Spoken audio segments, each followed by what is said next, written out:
Baik, Assalamualaikum warahmatullahi wabarakatuh.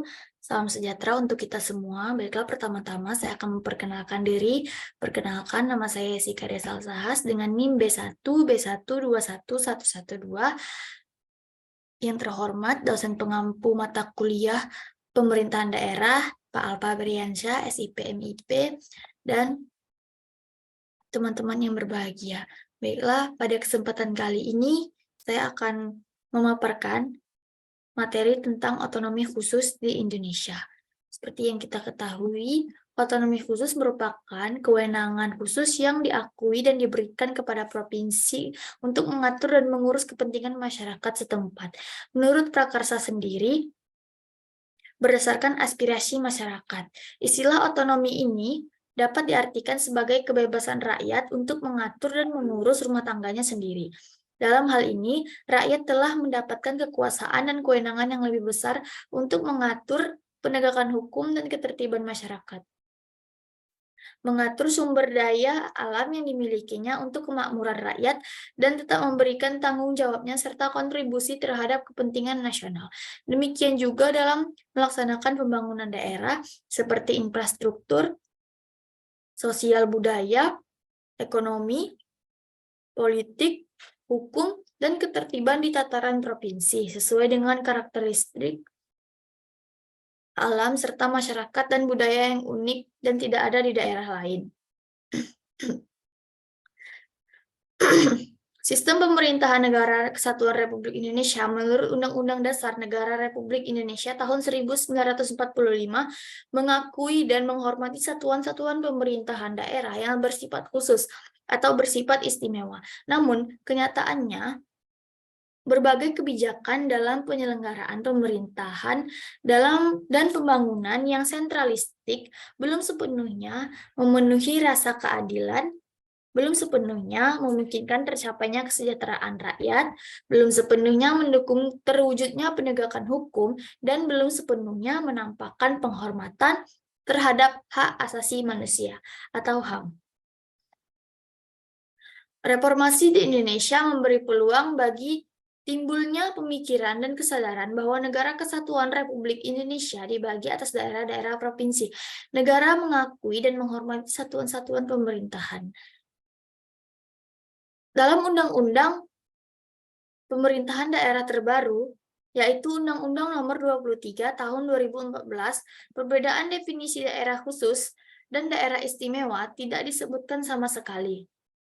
Namun, berdasarkan peraturan perundang-undangan yang mengatur status kekhususan dan keistimewaan dari daerah-daerah tersebut di Indonesia, serta menurut pendapat Mahkamah Konstitusi Republik Indonesia, dapat disimpulkan bahwa pengertian daerah khusus adalah daerah yang diberikan otonomi khusus, yaitu otonomi daerah dengan suatu kekhususan yang tidak dimiliki oleh daerah-daerah lainnya. Otonomi khusus tersebut terkait dengan kenyataan dan kebutuhan politik yang karena posisi dan keadaannya mengharuskan suatu daerah diberikan satu status khusus yang tidak bisa disamakan dengan daerah lainnya. Nah, adapun beberapa daerah yang diberikan wewenang oleh pemerintah sebagai daerah dengan otonomi khusus. Yang pertama ada Aceh. Nah, Aceh ini yang seperti kita tahu merupakan wilayah paling barat di Indonesia, juga memiliki status sebagai daerah otonom. Keistimewaan Aceh diatur dalam Undang-Undang Nomor 11 Tahun 2006 tentang Pemerintahan Aceh. Pemerintahan daerah Aceh menyebut peraturan daerah yang mereka keluarkan dengan istilah kanun. Rakyat Aceh diperbolehkan menghukum pelaku zina dengan cambuk serta bisa membuat parpol lokal. Sejarah panjang Gerakan Aceh Merdeka atau GAM yang menuntut kemerdekaan dari NKRI merupakan salah satu yang mendorong adanya keistimewaan di Serambi Mekah itu. Isi Perjanjian Helsinki di Finlandia pada 15 Agustus 2005, pemerintahan Indonesia dan JAM sepakat Aceh diberi wewenang mengatur dan melaksanakan semua sektor publik sesuai dengan hukum syariat Islam, kecuali urusan atau hubungan luar negeri, moneter dan fiskal, kekuasaan kehakiman, keamanan nasional, dan kebebasan beragama yang merupakan dominan pemerintah pusat. Tulisan di atas sudah menjelaskan 4 daerah Indonesia yang tulisan ini sudah menjelaskan bahwa Aceh merupakan daerah otonomi khusus yang diberikan oleh negara. Selanjutnya ada DKI Jakarta. DKI Jakarta ini merupakan menjadi salah satu dengan status sebagai daerah otonomi khusus. Kepada Jakarta, dasar hukum kekhususannya adalah Undang-Undang Nomor 29 Tahun 2007 tentang Pemerintahan Provinsi Daerah Khusus Ibu Kota Jakarta sebagai Ibu Kota Negara Kesatuan Republik Indonesia. Namun nantinya, setelah Presiden Jokowi mengeluarkan Kepres mengenai tanggal pemindahan ibu kota negara ke IKN Nusantara di Penajam Pasir Utara, Kalimantan Timur, maka Jakarta tidak berstatus sebagai ibu kota negara. Provinsi Daerah Khusus Ibu Kota atau DKI mempunyai 5 kota administratif dan 1 kabupaten administratif. Berbeda dengan provinsi lain di Indonesia, wali kota dan bupati yang ada di Jakarta diangkat oleh Gubernur DKI Jakarta atas rekomendasi DPRD DKI Jakarta, bukan hasil dari pemilihan langsung oleh masyarakat. Kekhususan pada Jakarta yaitu memiliki khususan tugas, hak kewajiban, dan tanggung jawab tertentu dalam penyelenggaraan pemerintahan sebagai tempat kedudukan perwakilan negara asing, serta pusat atau perwakilan lembaga internasional. Selanjutnya, daerah yang ketiga adalah Daerah Istimewa Yogyakarta. Daerah Istimewa Yogyakarta memiliki perbedaan dengan wilayah lain, karena kepala daerah di tingkat provinsi atau gubernur dijabat oleh Sultan Ngayogyakarta Hadiningrat sudah pasti menjabat Gubernur Daerah Istimewa Yogyakarta dan Adipati Pakualamanan sudah pasti menjabat Wakil Gubernur. Kesultanan Ngayogyakarta Hadiningrat sudah diakui oleh Belanda sebagai sebuah negara berdaulat dengan sebutan Zeltbestuurlandschappen atau daerah Swapraja. Hal itu berjalan jauh sebelum NKRI dibentuk. Ketika Jepang terusir dari Indonesia, Jogja merupakan wilayah yang sangat siap menjadi negara merdeka yang berdaulat, lengkap dengan wilayah, harta, penduduk, serta sistem pemerintahan monarki khas mereka. Namun, Sultan Jogja Sri Sultan Hamengkubuwono HB9 menyatakan bahwa kesultanannya merupakan bagian dari NKRI. Bahkan pada saat itu, Sri Sultan Hamengkubuwono IX juga menyumbangkan hampir seluruh harta kerajaan untuk penyelenggaraan pemerintahan NKRI di masa-masa awal kemerdekaan ketika Jogja menjadi ibu kota Indonesia pada 1946 dan 1949. Pemerintahan Indonesia mengeluarkan Undang-Undang Nomor 9 Tahun 1955 tentang Perubahan Undang-Undang Nomor 3 dan Nomor 19 Tahun 1950 tentang pembentukan Daerah Istimewa Yogyakarta. Status tersebut merupakan pemberian pemerintah atas jasa-jasanya serta latar belakang sejarah tersebut.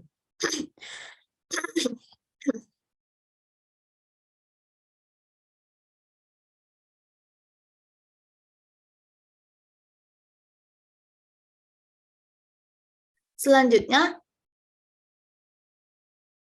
yang terakhir adalah Papua.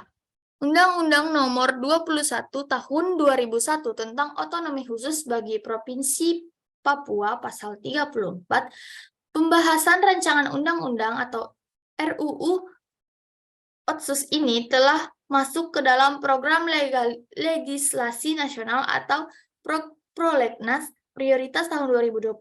Selain mengatur batas waktu alokasi dana otonomi khusus serta sebesar 2% dari plafon dana alokasi umum nasional, UU ini juga menjadi dasar hukum berlakunya otonomi khusus bagi Provinsi Papua dan daerah-daerah pemekarannya sejak tahun 2001. Dua provinsi paling timur di Indonesia itu memiliki kekhasan tersendiri. Mereka mempunyai sebuah lembaga negara yang khas dan hanya ada di sana, yaitu Majelis Rakyat Papua dan Majelis Rakyat Papua Barat adalah lembaga di tingkat provinsi yang merupakan representasi kultural orang asli Papua atau OAP. Lembaga ini punya tugas dan wewenang tertentu yang diatur di undang-undang. Nah, selanjutnya adalah alasan diberikannya otonomi khusus. Yang pertama, alasan diberikannya otonomi khusus kepada Aceh.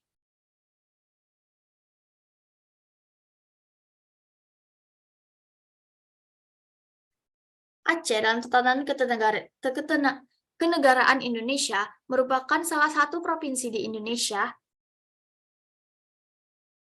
yang memiliki kekhususan.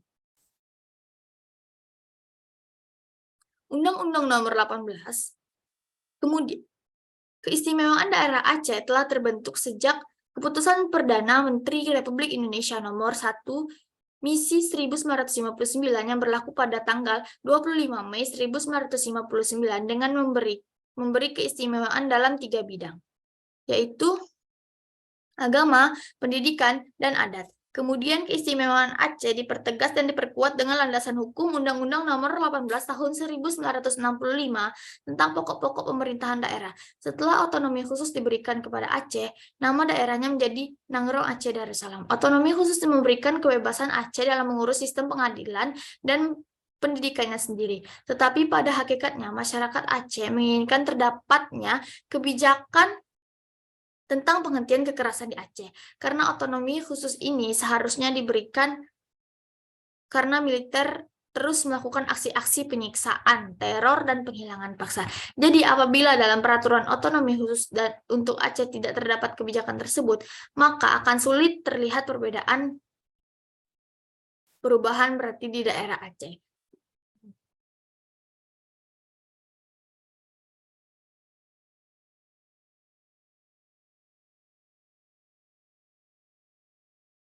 Walaupun kebijakan pemberian otonomi khusus mendapatkan dukungan dari berbagai negara seperti Australia, namun pelaksanaannya juga akan terlihat tidak sempurna apabila otonomi khusus ini hanya digunakan sebagai media pengalihan dari tuntutan mendesak untuk mengadakan gencatan senjata antara Gerakan Kemerdekaan Bersenjata, GAM, dan militer Indonesia, atau untuk menghentikan kekerasan militer terhadap penduduk sipil serta negosiasi penyelesaian damai yang melibatkan setiap pihak. Hal lain yang menjadi masalah, GAM tidak menerima Undang-Undang Otsus Aceh karena mereka memandang bahwa dalam undang-undang tersebut hanya mementingkan sisi elit Indonesia saja. Tapi GAM mengharapkan Indonesia jujur dan membuktikan peraturan-peraturan damai yang telah disetujui oleh Aceh. Diharapkan dari otonomi khusus ini, Aceh akan mendapatkan pendapatan yang meningkat dari sumber daya minyak dan gas. Undang-Undang Otonomi Khusus Aceh diatur oleh Undang-Undang Nomor 11 Tahun 2006 tentang Pemerintahan Aceh. Sifat otonomi khusus Aceh adalah buah kesepakatan dari nota kesalahpahaman antara pemerintah Indonesia dengan Gerakan Aceh Merdeka yang ditandatangani pada 15 Agustus 2005 di Helsinki, Finlandia.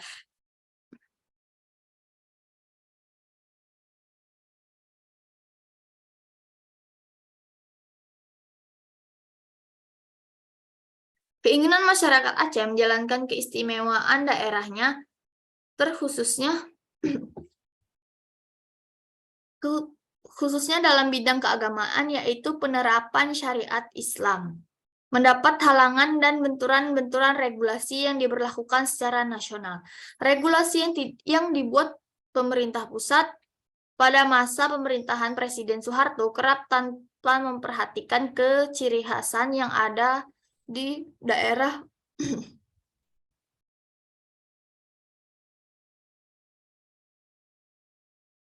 sehingga daerah merasa tersisihkan dan ketidakberdayaan dalam mengembangkan potensi dan sumber daya yang ada di daerahnya. Terbitnya Undang-Undang Nomor 23 Tahun 2014 tentang Pemerintahan Daerah sebagaimana telah diubah dengan peraturan pemerintah pengganti Undang-Undang Nomor 2 Tahun 2014. Undang-Undang Nomor 9 Tahun 2016 adalah salah satu bukti aspirasi yang berkembang di daerah-daerah ditanggapi oleh pemerintah pusat. Keinginan daerah untuk mengatur dirinya sendiri telah diakomodir dalam undang-undang tersebut, sehingga muncul apa yang disebut dengan otonomi daerah. Selanjutnya,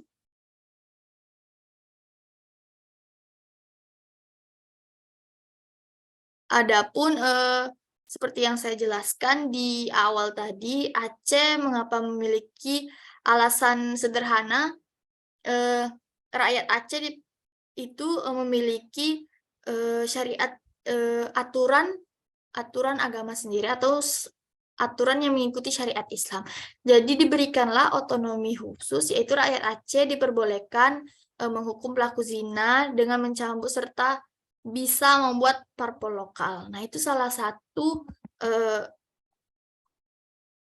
kebijakan yang ada di daerah otonomi khusus Aceh. Terus yang kedua, nah sebagai jalan tengah untuk mewujudkan, adapun secara sederhananya alasan diberikannya otonomi khusus dari Indonesia ke Aceh, yaitu sebagai jalan tengah untuk mewujudkan kesejahteraan masyarakat dalam menyelesaikan konflik bersenjata yang menginginkan pemisahan dari negara kesatuan yang merdeka. Yang kedua adalah DKI Jakarta.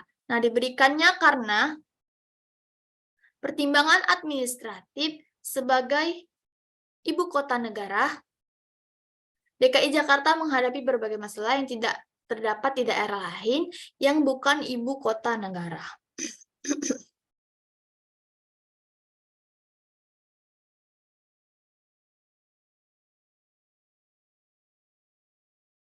Nah, Provinsi DKI Jakarta ini merupakan salah satu daerah khusus yang berkedudukan sebagai ibu kota negara kesatuan Republik di Indonesia. Daerah khusus sebagai daerah otonom pada tingkat provinsi yang memiliki khususan tugas, hak, kewajiban, dan tanggung jawab tertentu dalam penyelenggaraan pemerintah dan sebagai tempat kedudukan warga perwakilan negara asing, serta pusat atau perwakilan lembaga internasional. Penyelenggaraan pemerintahan Provinsi DKI Jakarta dilaksanakan menurut asas otonomi, asas dekonsentrasi, asas tugas pembantuan dan khususan sebagai Ibu Kota Negara Kesatuan Republik Indonesia. Sebagai Ibu Kota Negara, peran kedudukan Provinsi DKI Jakarta berbeda dengan provinsi lain di Indonesia, di mana Provinsi DKI Jakarta harus dapat mengakomodasikan peran lokal, nasional, dan internasional, di mana Provinsi DKI Jakarta harus dapat di mana dalam perkembangannya, Provinsi DKI Jakarta tumbuh menjadi pusat kegiatan yang sering menjadi tolak ukur pembangunan dan stabilitas keamanan nasional atau juga disebut barometer Indonesia. Daerah khusus ini sebagai ibu kota negara kesatuan Republik Indonesia, sebagai pusat pemerintahan dan sebagai daerah otonom berhadapan dengan karakteristik permasalahan yang sangat kompleks dan berbeda dengan provinsi lain. Kompleksitas permasalahan tersebut berkaitan dengan keberadaannya sebagai pusat pemerintahan negara. Faktor luas wilayah yang terbatas, jumlah dan populasi penduduk yang tinggi, dengan segala dampak yang ditimbulkannya terhadap aspek-aspek pemukiman, penataan wilayah, urbanisasi, keamanan, transportasi, pengelolaan kawasan khusus, dan masalah sosial kemasyarakatan. Oleh karena itu, perlu diberikan kekhususan tugas, hak, kewajiban, dan tanggung jawab dalam penyelenggaraan pemerintahan daerah. Pemerintahan mengeluarkan Undang-Undang Nomor 29 Tahun 2007 tentang Pemerintahan Provinsi Daerah Khusus Ibu Kota Jakarta sebagai Ibu Kota Negara Kesatuan Republik Indonesia.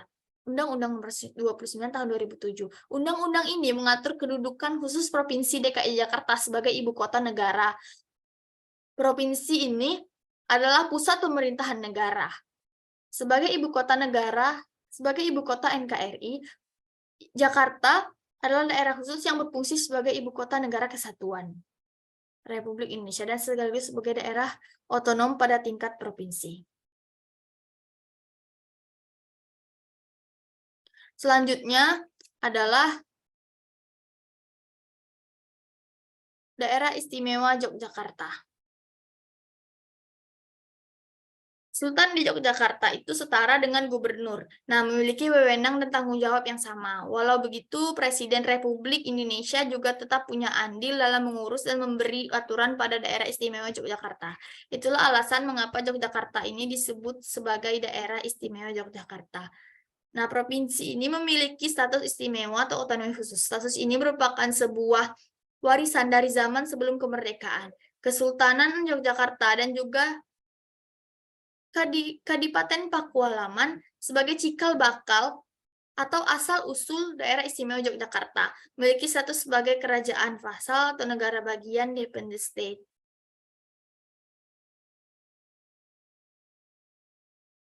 Daerah ini yang dinilai menggunakan sistem monarki karena pemilihan kepala daerah atau gubernur yang dilakukan secara turun-temurun tanpa adanya pemilihan langsung, seperti provinsi lain pada umumnya. Nah, daerah istimewa Yogyakarta dapat dikatakan jauh dari kata monarki. Hal itu terlihat dari keikutsertaan masyarakat di dalam pemerintahan dan juga pemilihan gubernur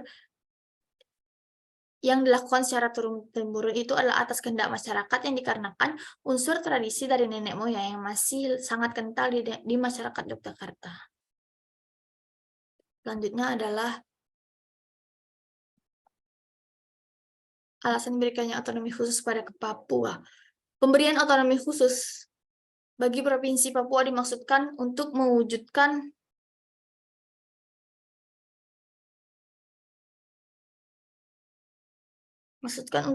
keadilan, penegakan supremasi hukum, penghormatan terhadap HAM, percepatan pembangunan ekonomi, peningkatan kesejahteraan dan kemajuan masyarakat Papua dalam rangka kesetaraan, keseimbangan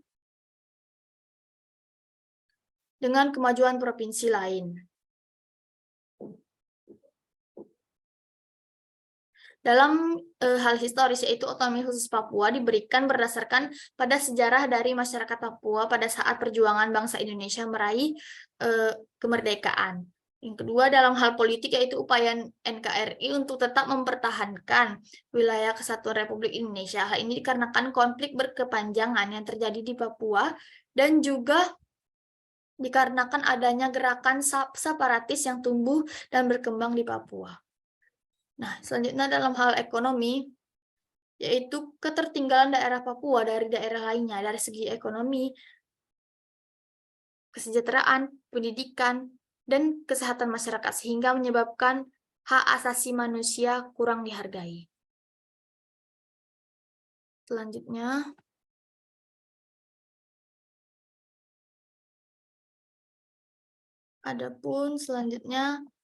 ini bidang-bidang yang menjadi otonomi khusus Aceh. Yang pertama ada agama. Aceh diberikan kewenangan untuk mengatur dan memelihara kehidupan yang sesuai dengan syariat Islam. Yang kedua ada bidang adat istiadat, diberikan kewenangan untuk menerapkan dan melaksanakan adat istiadat masyarakat Aceh yang sesuai dengan syariat Islam. Yang ketiga bahasa dan budaya, diberikan ini untuk mengembangkan dan menggunakan bahasa dan budaya masyarakat di daerah di Aceh. Terus selanjutnya ada pendidikan, diberikan kewenangan untuk mengatur sistem pendidikan yang sesuai dengan syariat Islam dan kearifan lokal. Yang kelima ada kesehatan, diberikan kewenangan untuk mengatur sistem kesehatan yang sesuai dengan syariat Islam dan kearifan lokal. Yang keenam ada lingkungan hidup, diberikan kewenangan untuk mengatur sistem pengelolaan lingkungan hidup yang sesuai dengan syariat Islam dan kearifan lokal. Selanjutnya, bentuk-bentuk dari bidang otonomi khusus DKI Jakarta. Yang pertama ada pembangunan. Jakarta ini diberikan kewenangan untuk mengatur pembangunan di wilayahnya, termasuk infrastruktur dan fasilitas umum. Yang kedua, pendidikan, diberikan kewenangan untuk mengatur sistem pendidikan di daerahnya, termasuk pengelolaan sekolah dan penentuan kurikulum. Yang ketiga, kesehatan, diberikan kewenangan untuk mengatur sistem pendidikan kesehatan. Sistem kesehatan di wilayahnya termasuk rumah sakit dan puskesmas. Selanjutnya, lingkungan hidup diberikan kewenangan untuk mengatur pengelolaan lingkungan hidup, termasuk pembuangan sampah dan limbah air. Selanjutnya, transportasi diberikan kewenangan untuk mengatur sistem transportasi, termasuk pengelolaan jalan raya, angkutan umum, dan parkir, dan pemukiman, pembangunan rumah susun, dan pengelolaan kawasan lingkungan umum. Selanjutnya ada otonomi khusus, bidang-bidang otonomi khusus di Yogyakarta. Yang pertama ada kebudayaan. Yogyakarta memiliki kekayaan budaya yang sangat beragam, sehingga pemerintahan Yogyakarta dapat mengembangkan dan melestarikan budaya tersebut melalui berbagai program, seperti festival, pertunjukan seni, dan lain sebagainya. Yang kedua ada pendidikan. Memiliki wewenang dalam pengelolaan pendidikan mulai dari tingkat SD hingga perguruan tinggi, juga dapat membentuk kebijakan pendidikan yang sesuai dengan kondisi dan kebutuhan daerah. Yang selanjutnya ada perekonomian. Yogyakarta memiliki kewenangan dalam mengembangkan ekonomi daerah termasuk dalam hal pengelolaan pasar, perizinan usaha, dan pembangunan infrastruktur. Dan selanjutnya ada pariwisata. Yogyakarta ini memiliki berbagai objek wisata yang terkenal di Indonesia seperti Candi Borobudur, Candi Prambanan, dan lain sebagainya. Pemerintahan daerah Istimewa Yogyakarta dapat mengembangkan dan mempromosikan objek wisata agar dapat menarik banyak pengunjung. Selanjutnya, otonomi khusus Papua, bidang-bidangnya pengelolaan sumber daya alam. Papua memiliki kewenangan yang lebih besar dalam pengelolaan sumber daya alam, terutama tambang, hutan, dan perairan. Pemerintahan provinsi dapat mengelola dan mengawasi aktivitas eksploitasi SDA, memberikan izin dan menerima royalti dari perusahaan-perusahaan yang telah melakukan kegiatan di wilayahnya. Selanjutnya ada pengelolaan keuangan. Untuk mengelola keuangan di daerahnya secara mandiri termasuk menetapkan pajak, penerimaan daerah, dan APBD. Selanjutnya, perlindungan HAM memiliki kewenangan untuk memperkuat mekanisme perlindungan hak asasi manusia di wilayah, termasuk memberikan sanksi dan mengawasi pelanggaran HAM. Selanjutnya, pendidikan dan kesehatan diberikan wewenang dalam pengembangan sistem pendidikan dan kesehatan di wilayahnya. Terus pemberdayaan masyarakat diberikan kewenangan untuk melakukan pemberdayaan masyarakat melalui program pembangunan khususnya bagi masyarakat Papua dan kelompok minoritas lainnya. Selanjutnya yang terakhir, kebijakan ketenagakerjaan memiliki kewenangan untuk menetapkan kebijakan ketenagakerjaan di wilayahnya. Baik, saya rasa demikianlah penjelasan atau pemaparan saya tentang materi otonomi khusus daerah di Indonesia. Lebih dan kurang saya mohon maaf. Saya akhiri sampai di sini. Semoga apa yang saya sampaikan dapat bermanfaat bagi kita semua. Saya akhiri, wabillahi taufiq wal hidayah. Wassalamualaikum warahmatullahi wabarakatuh.